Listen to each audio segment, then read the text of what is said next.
اس سے پہلے آپ حضرات کے اذہان میں ہے 5 مرتبہ ہم مل جل کر بیٹھے تھے اور پہلے جلسے میں قرآن کریم کی قراءت اور اسی طریقے سے اس کو سمجھنے کے لیے کوشش اور کچھ بزرگ علماء کرام کے اس حوالے سے نمونے بھی پیش کیے گئے. پھر اس کے بعد 4 جلسوں میں مسلسل ہر جلسے میں ایک سورے کو ہم نے سمجھنے کی کوشش کی تھی. اور آج جو ہم اس ترتیب سے چلے ہیں اس میں یہ 5واں سورہ ہے جس کو انشاءاللہ ہم آج کسی حد تک سمجھنے کی کوشش کریں گے. بالکل اسی روٹین سے جس طرح سے ہم پہلے آگے بڑھ رہے تھے. سب سے پہلے تو سورہ مبارکہ کا نام سورہ نصر ہے. سورہ اذا جاء بھی اس کو کہا جاتا ہے اور سورہ تودیع بھی اس کا نام ہے. تودیع البتہ نصر مدد کے معنی میں ہے. اذا جاء کیونکہ اس لفظ کے ذریعے سے سورہ کا آغاز ہوا ہے اور تودیع کے معنی ہوتے ہیں خدا حافظ کہنا. کیوں اس سورے کو تودیع کہا جاتا ہے, خدا حافظی کا نام دیا گیا ہے, یہ ابھی آگے واضح ہو جائے گا. یہ قرآن کریم کا ترتیب کے اعتبار سے 110واں سورہ ہے اور ترتیب نزول کے اعتبار سے اختلاف ہے اس میں. بعض مفسرین نے لکھا ہے 102 نمبر پر, بعض نے 111 اور بعض نے 112 اور بعض مفسرین نے تو یہ کہا ہے بالکل آخری سورہ ہے جو پیغمبر کے اوپر نازل ہوا ہے, یعنی 114واں سورہ جو پیغمبر کے اوپر نازل ہوا ہے. ایک اصطلاح شاید وہ پہلے بھی استعمال کی گئی کہ قرآن کریم کی کچھ سورے جمعی النزول کہلاتے ہیں. جمعی النزول مینس ہوتا ہے سورہ مکمل ایک دفعہ میں نازل ہو. تو یہ سورہ بھی 19 سوروں میں سے ہے. تقریباً 16 یا 18 سورے ایسے ہیں جو پورے پیغمبر کے اوپر ایک دفعہ میں نازل ہوا. تو یہ بھی جمعی النزول ہے.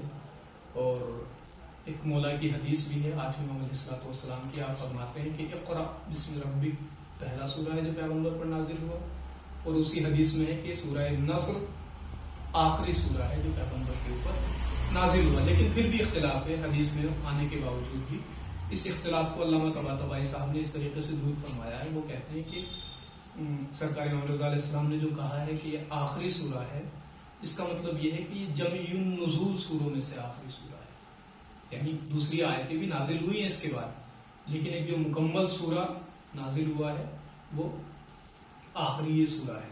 3 آیتیں ہیں اس سورے میں, جیسے سورہ مبارکہ کوثر میں 3 ہیں, اسی طریقے سے اس میں بھی 3 ہیں. اور ایک مشابہ سورہ کوثر سے آپ کو بھی اس میں اور مزید آپ کا ذہن اس طرف متوجہ ہو جائے گا. ایک اور اصطلاح پہلے آ چکی ہے مفصلات. قرآن کریم کے کچھ سورے مفصلات کہلاتے ہیں. مفصلات کا مطلب ہوتا ہے یعنی وہ سورے جن کی آیتیں چھوٹی چھوٹی ہوتی ہیں. تو جمعی النزول بھی ہے اور مفصلات میں سے بھی مختصر آیتوں والا سورہ ہے. اور نازل ہونے کا وقت اس کا بیان کیا جاتا ہے صلح حدیبیہ کے بعد اور فتح مکہ سے پہلے. اس سے پہلے کہ مکہ فتح ہو یہ سورہ پیغمبر کے اوپر نازل ہوا ہے. کیا چیزیں ہیں, پہلے ہم ایک اشارہ کر رہے ہیں جو اس سورے میں اس کا محتوا, جو مطالب, جو اہم باتیں اس سورے میں بیان کی گئی ہیں. ایک تو سرکار رسالت میں آپ کو فتح مکہ کی بشارت دی گئی ہے اس سورے میں کہ عنقریب مکہ فتح ہونے والا ہے. دوسری بشارت یہ دی گئی ہے کہ اس کے بعد فوج در فوج لوگ دین اسلام میں داخل ہونے والے ہیں. اور تیسری چیز, بلکہ بشارت نہیں ہے, ایک حکم ہے پیغمبر کو کہ جب یہ دونوں چیزیں ہو جائیں گی تو آپ کی ذمہ داری بنتی ہے کہ آپ اپنے خدا کا شکر ادا کریں. تو وہ شکر کس طریقے سے ہے یہ وضاحت آئے گی. تسبیح کریں, اللہ کی حمد بجا لائیں اور اس کی بارگاہ میں استغفار کرتے رہیں. یہ اہم باتیں ہیں جو اس سورے میں بیان کی گئی. تفسیر نمونہ جو بھی ہمارے سامنے رکھی ہوئی ہے یہاں پر, اس تفسیر میں ناصر مکارم شیرازی صاحب نے بات بیان کی ہے کہ اس زمانے میں جو عرب کے افراد تھے ان کا ایک نظریہ یہ تھا کہ اگر پیغمبر مکے کو فتح کر لیتے ہیں تو یہ ان کی حقانیت کی دلیل ہوگا. البتہ یہ 2 لفظوں میں بات سمجھ میں نہیں آتی کہ مکے کا فتح کر لینا پیغمبر کی حقانیت کی دلیل کیسے ہو سکتا ہے. ان کی حقانیت سے فتح مکہ کا کیا تعلق ہے.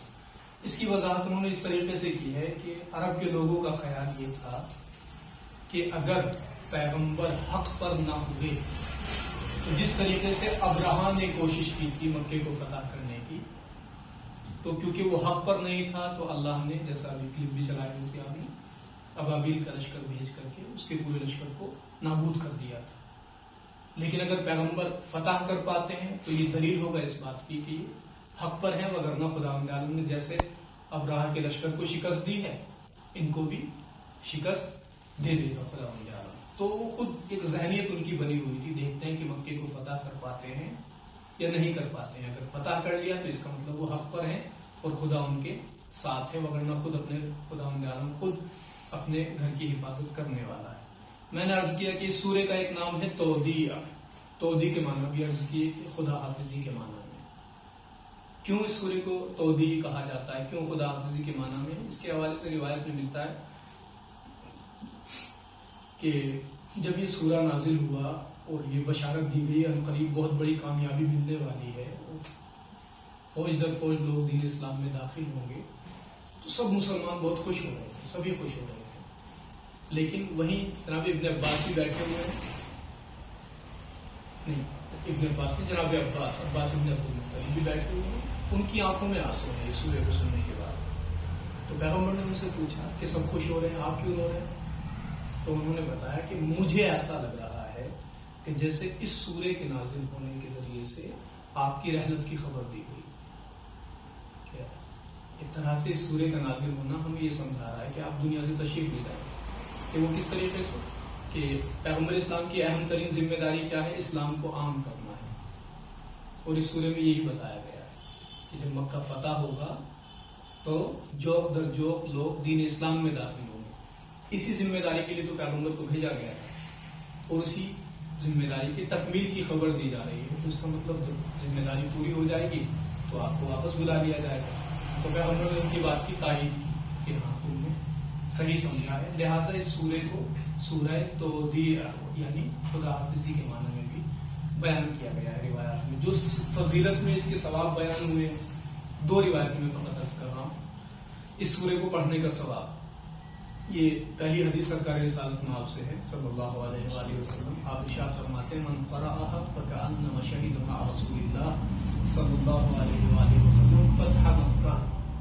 جو انسان اس سورے کو پڑھے گا وہ گویا ایسا ہے جیسے فتح مکہ کے وقت سرکار رسالت میں آپ کے ساتھ موجود رہا ہو۔ یہ پہلی فضیلت۔ دوسری چھٹے امام جعفر صادق علیہ السلام سے ہے، آپ نے فرمایا ہے کہ جو انسان اس سورے کو اپنی نافلہ یا واجب نماز میں پڑھے گا تو یہ سورہ کل روز حشر ایک عہد نامے کی صورت میں اس کے ساتھ میں ہوگا۔ جو عہد نامہ خود بولے گا، کلام کرے گا اور اس کے حق میں گواہی دے گا کہ یہ عذاب جہنم سے محفوظ ہے۔ اور جہاں بھی یہ فضیلتیں بیان ہوتی ہیں، خاص طور پر میں البتہ میں تفسیر نظام کا بھی مطالعہ کرنے کی کوشش کرتا ہوں، نور کا بھی، لیکن تفسیر نمونہ میں مکارم شیرازی صاحب نے خاص طور پر جہاں بھی یہ فضائل والی روایتیں بیان کی ہیں سوروں کی، تو ہر بار تذکر دیا ہے، ہر بار ایک بار کہہ کے نہیں چھوڑا۔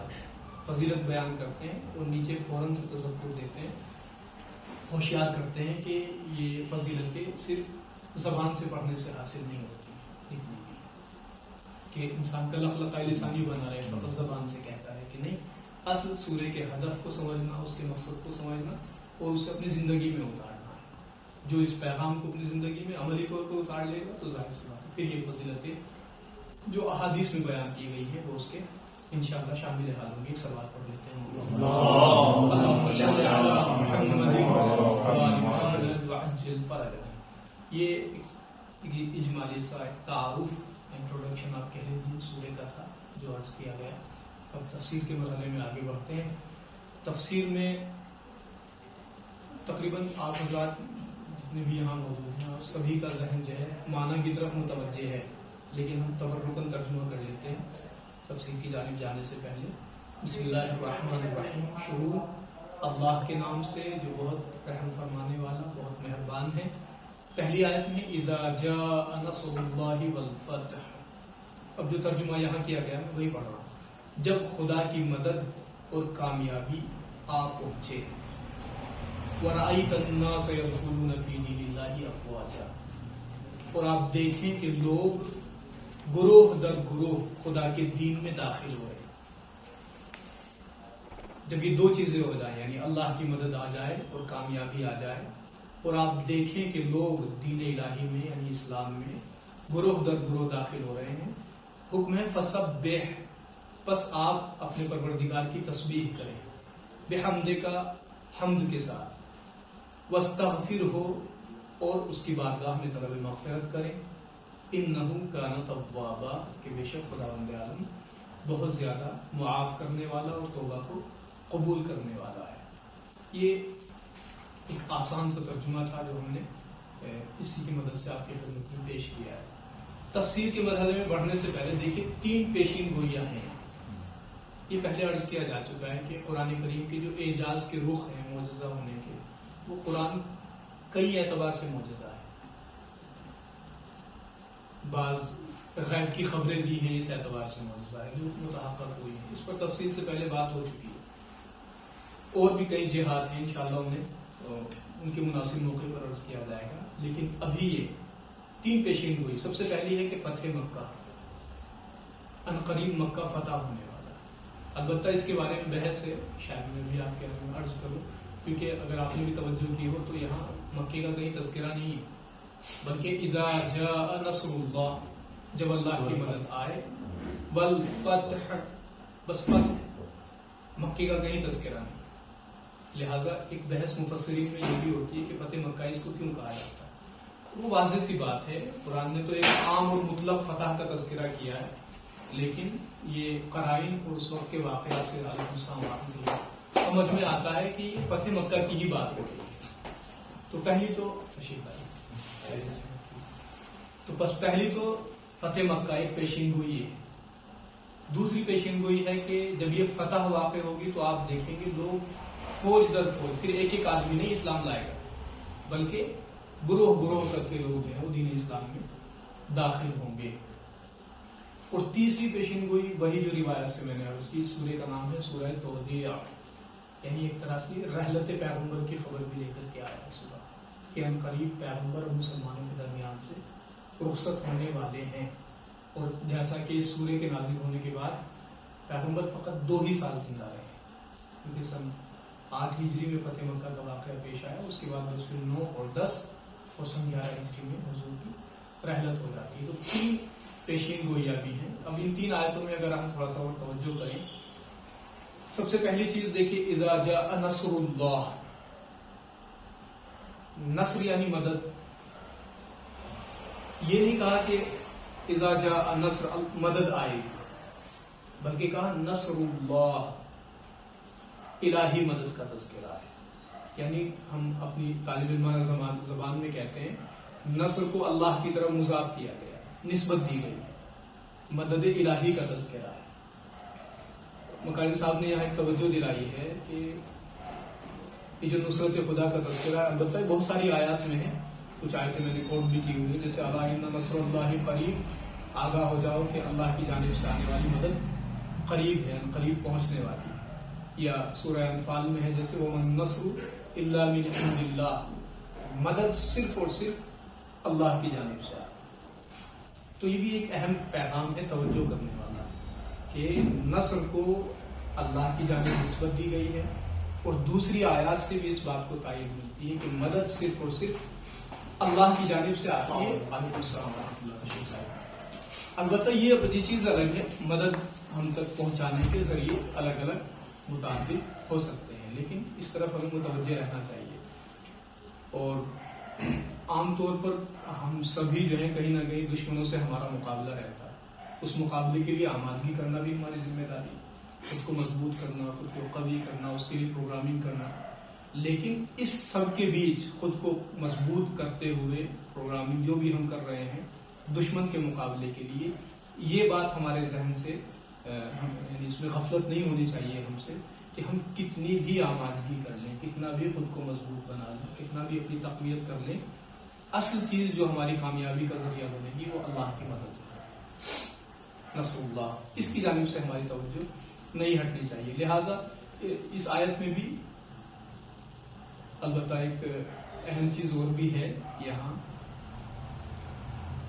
جو نصر الہی کا تذکرہ ہے، مومن اور ایک موحد آدمی جو ہوتا ہے اسے جب بھی کوئی کامیابی ملتی ہے تو اس کے ذہن کے کسی نہ کسی گوشے میں یہ بات ہونی چاہیے کہ یہ مدد اور کامیابی میری صرف اپنی محنت کا نتیجہ نہیں، بلکہ اس میں مدد الہی شامل ہے اور یہ ایمان کا تقاضا ہے. ورنہ بات طولانی نہ ہو جائے اس لیے دوسری چیزوں کی طرف نہیں جا رہا. یہ اللہ کی ذات کی طرف سے توجہ ہٹتی ہے نا. آپ دیکھیے ایک ہمارے یہاں ٹرم ہے قارونیت. قارون کے پاس بہت زیادہ سرمایہ ہے, بہت زیادہ مال ہے. قرآن میں کیا ہے اس کے لیے؟ وہ یہ کہا کرتا تھا کہ یہ سب میری محنت کا نتیجہ ہے, میں نے کوشش کی ہے تو آج میں اتنا مالدار ہوں. کس نقطے سے غافل ہے کہ عطا کرنے والی ذات اللہ کی ہے. محنت تو دنیا میں نہ جانے کتنے لوگ کرتے ہیں جن کے پاس جن کو اللہ نے بہت زیادہ نوازا ہوا ہے. دنیا میں نہ جانے کتنے لوگ ہیں ان سے کئی گنا زیادہ محنت کرتے ہیں. یعنی کتنے مل جائیں گے آپ کو. لیکن بس ایک اہم چیز جو ہے جس کی طرف متوجہ رہنا چاہیے, میں فقط یہ عرض کرنا چاہ رہا تھا کہ وہ قارونیت صرف مال کی حد تک نہیں ہوتی. یہ ایک اہم چیز ہے توجہ کرنے والی.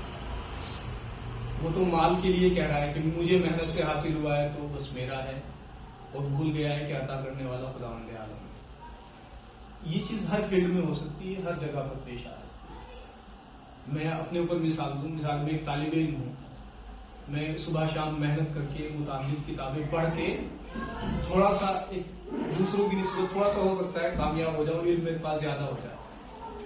تو اگر میرے ذہن میں یہی بات رہے کہ یہ جتنا بھی علم ہے یہ صرف میں نے اپنی محنت سے حاصل کیا ہے, تو جس طریقے سے وہ ایک انسان مال کے میدان میں علیہ السلام و رحمۃ اللہ, آئیے ماشاء اللہ, علیکم السلام و رحمۃ اللہ, آئیے وعلیکم السلام و رحمۃ اللہ.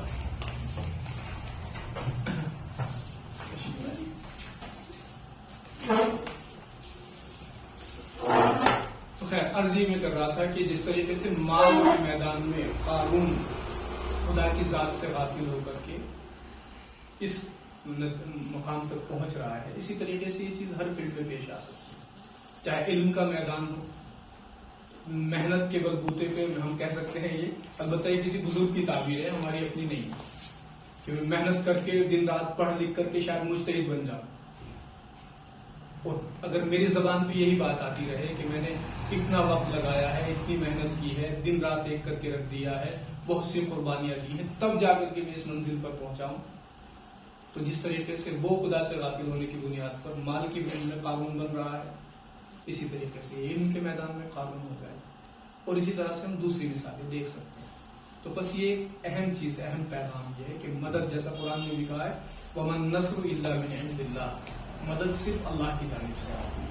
تو اس کی جانب سے مومنین کو, موحدین کو غافل نہیں ہونا چاہیے کہ ہم اللہ کی مدد اور اس کی نصرت کے بغیر کامیابی تک نہیں پہنچ سکتے. دوسری چیز اسی آیت میں ہم جب غور کرتے ہیں تو دیکھیے اللہ نے ترتیب سے ذکر کیا ہے. پہلے نصرت کا تذکرہ کیا, نصر اللہ, پھر والفتح, کامیابی کا تذکرہ کیا, اس کے بعد ورائت الناس يدخلون في دين الله, اسلام کی وسعت, اسلام کا پھیلنا.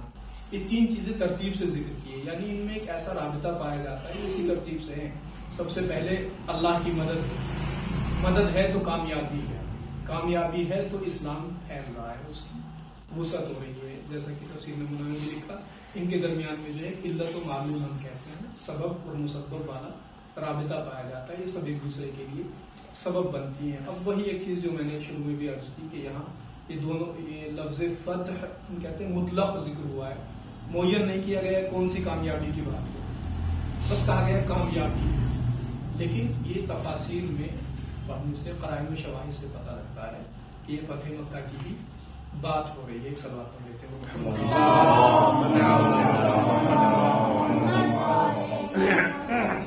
سوال کا سہارا ہم اس لیے لے رہے ہیں کہ انشاءاللہ اس طرح سے ہم سب بیدار رہیں گے اور خستگی کم سے کم ہوگی. سوال کی برکت سے یہ خستگی دور ہوتی رہے گی. تیسری چیز, تیسری جو آیت ہے فسبح بحمد ربک واستغفر, تین حکم نبی کو دیے گئے ہیں. فسبح, سب سے پہلا یعنی آپ تسبیح کیجیے. تسبیح کے کیا معنی ہے آپ سب کے ذہن میں ہے.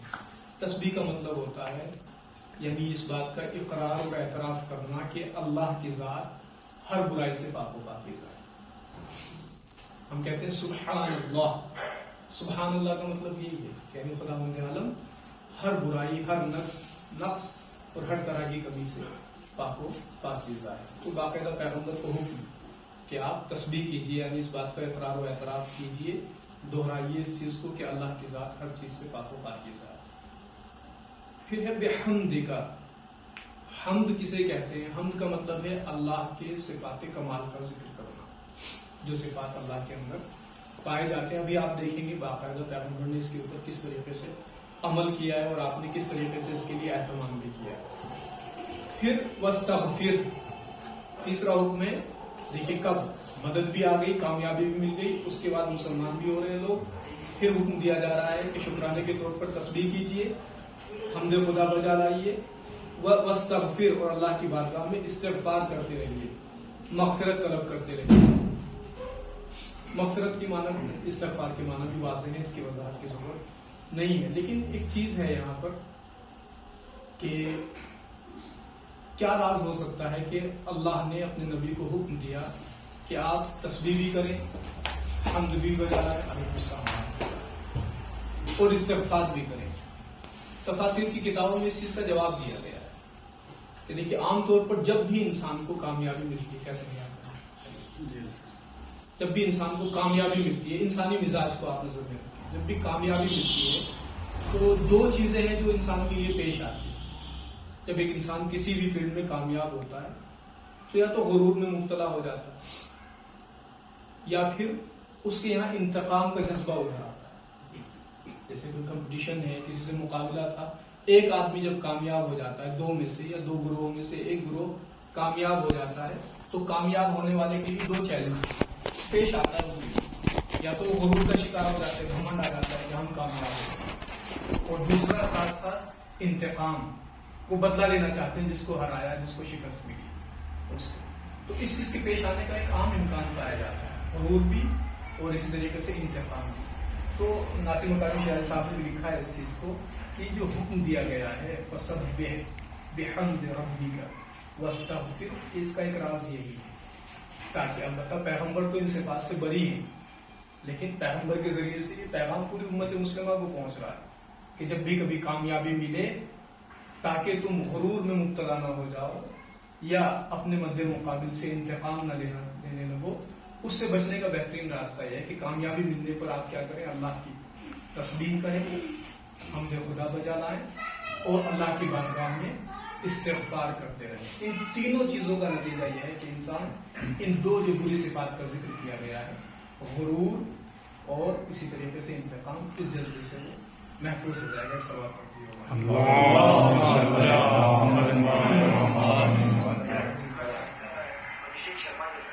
اور اس کی وجہ تفصیل میں ہے اللہم صلی علی محمد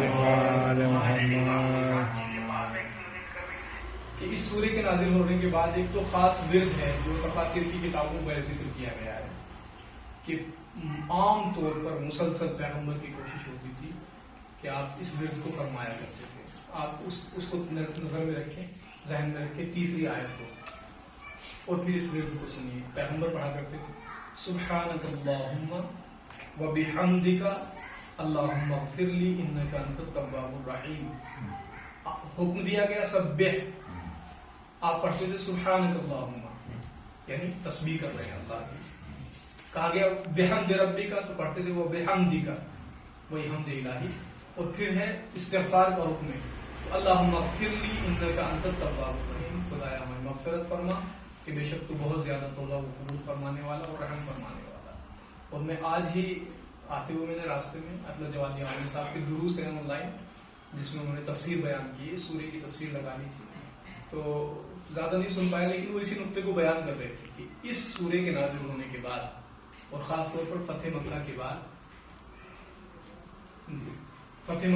سے پیغمبر کا یہ شیوا بن گیا تھا کہ آپ کسی بھی رات میں مسبحات کو پڑھے بغیر نہیں سوتے. مسبحات قرآن کریم کے وہ سورے ہیں جو سبح یا یسبح جیسے الفاظ سے شروع ہوتے ہیں. حتیٰ وہ بیان کر رہے تھے، حتیٰ وہ صبح سورہ بار کا اسرا بسم اللہ پڑھیا سبحان الذی اسرا بعبدہ الی المسجد، اس کو بھی شامل فرماتے تھے. جیسے سبح اسم ربک، یسبح للہ ما فی السماوات والارض، اس طرح کے جتنے سورے ہیں جو تسبیح خدا سے آغاز ہو رہے ہیں ہر رات میں نماز عشاء سے فارغ ہونے کے بعد جب یہ سورہ نازل ہو گیا تو آپ تسبیح کا ایک اہتمام اس طریقے سے. تو بس یہ ورد سبحانک اللہم و بحمدک اللہم اکبر، یہ والا ورد تو عام طور پر جب بھی فراغت کے اوقات میں آپ پڑھتے ہیں، یعنی اس پر عمل فرما رہے ہیں، یہ حکم دیا گیا ہے. اور خاص اہتمام رات کے وقت میں پیغمبر اس کے لیے فرمایا گیا. ایک سوال کو پڑھیں. اللہم صلی علی محمد. بس ایک دفعہ ہم پھر سے سورہ کو پڑھ رہے ہیں تاکہ بہتر مطالب ذہن میں آ جائیں. اذا جاء نصر اللہ والفتح، جب اللہ کی مدد آ جائے اور کامیابی مل جائے. وَرَأَيْتَ النَّاسَ يَدْخُلُونَ فِي دِينِ اللَّهِ أَفْوَاجًا، آپ دیکھیں گے لوگ جوق در جوق، گروہ در گروہ دین اسلام میں داخل ہو رہے ہیں. حکم دیا گیا فسبح، جب یہ چیزیں ہو جائیں تو آپ شکرانے کے طور پر یہ عمل انجام دیں. فسبح بحمد ربک واستغفر، آخر میں ہے انہ کان توابا. اسے کہتے ہیں کہ ایک طرح سے حکم کی انتہا کی گئی کہ آپ کو استغفار کا حکم دیا گیا تو بتا دیا گیا کہ انہ کان توابا، بے شک اللہ توبہ کو قبول فرمانے والا ہے، مغفرت کرنے والا ہے. روایات میں اس چیز پر بہت تاکید کی گئی ہے کہ یہ جو اللہ کی صفت ہے کہ خداوند عالم مغفرت فرمانے والا ہے، توبہ کو قبول کرنے والا ہے، کہ یہی شان اس کے بندوں کی بھی ہونی چاہیے. یہ سورہ کے پیغامات میں سے ایک اہم پیغام ہے. حتیٰ قرآن کریم میں ہے، میں آیت آپ کی خدمت میں پڑھوں. سورہ مبارکہ نور کی آیت نمبر 22 ہے. وَلْيَعْفُوا وَلْيَصْفَحُوا أَلَا تُحِبُّونَ أَن يَغْفِرَ اللَّهُ لَكُمْ وَاللَّهُ غَفُورٌ رَحِيمٌ. حکم مومنین کو وَلْيَعْفُوا، ایک دوسرے کو معاف کر دیں. وَلْيَصْفَحُوا، ایک دوسرے کی خطاؤں سے درگزر کر دیں. اب دیکھیے آپ آگے آیت میں حکم دیا معاف کر دیں ایک دوسرے کی غلطیوں کو، ایک دوسرے کی کوتاہیوں کو نظر انداز کر دیں. آگے کا الا تحبون، کیا تمہیں یہ بات اچھی نہیں لگتی، کیا تمہیں یہ پسند نہیں ہے، کیا ان یغفر اللہ لکم، کہ اللہ تمہیں معاف فرما دے.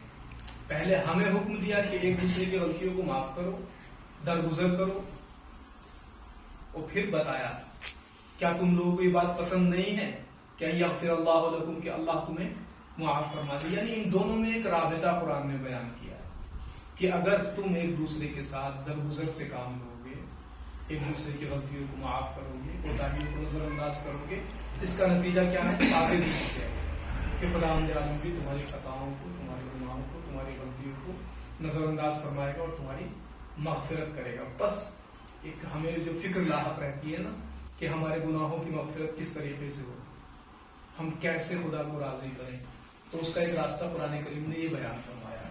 تم بھی کیا کرو، اگر تم ایک دوسرے کی خطاؤں کو نظر انداز کر رہے ہو، تم اللہ سے امید رکھو کہ خداوند عالم تمہاری خطاؤں کو معاف کرنے والا ہے. یہ میں نے بہت مختصر جو ہے صرف الفاظ آیات کی آپ کی خدمت میں وضاحت پیش کی، لیکن کیونکہ اس میں فتح مکہ کا تذکرہ ہوا ہے اس سورے میں، تو اس سورے کے بہانے جو ہے وہ اس تاریخ پر نظر ڈالنے کا بھی ہمیں موقع ملتا ہے. یہ ایک بہترین موقع ہے کہ ہم تھوڑا سا اس کو جانے کہ فتح مکہ کا واقعہ ہے، کیونکہ پورا سورہ اسی کے ارد گرد ہے، اسی کے بارے میں. تو آخر کیا تھا یہ واقعہ، کس طرح سے حالات رونما ہوئے اور کس طرح سے فتح مکہ